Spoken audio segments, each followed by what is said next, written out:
Ils étaient sortis sans un mot, assommés par la condamnation.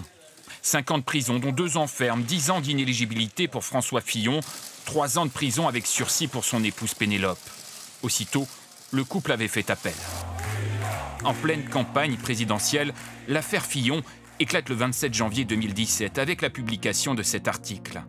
Le Canard enchaîné révèle que son épouse a touché plus de 600 000 € pour un travail d'assistante parlementaire quasi inexistant.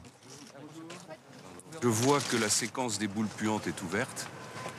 Je ne ferai pas de commentaires parce qu'il n'y a rien à commenter. Mais je voudrais simplement dire que je suis scandalisé par le mépris et par la misogynie de cet article.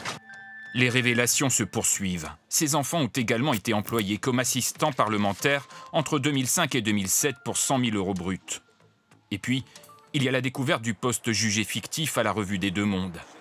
Pénélope Fillon payée 3 500 € par mois pour 2 notes littéraires publiées. Le parquet national financier est saisi. François Fillon est mis en examen 6 semaines avant le premier tour. Le candidat finira 3e à l'élection.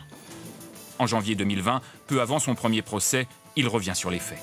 Pénélope a été ma première et ma plus importante collaboratrice. Il y a très nombreux témoignages de sa participation. D'ailleurs, c'est ça que le procès va permettre de montrer.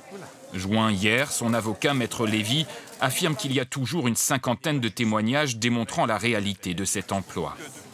Le tribunal, en première instance, a reconnu une activité de Mme Pénélope Fillon, mais a refusé de la qualifier de travail de collaborateur parlementaire. Lors du procès en appel, la défense restera sur sa ligne, celle d'une machination politique visant à écarter à tout prix le candidat Fillon.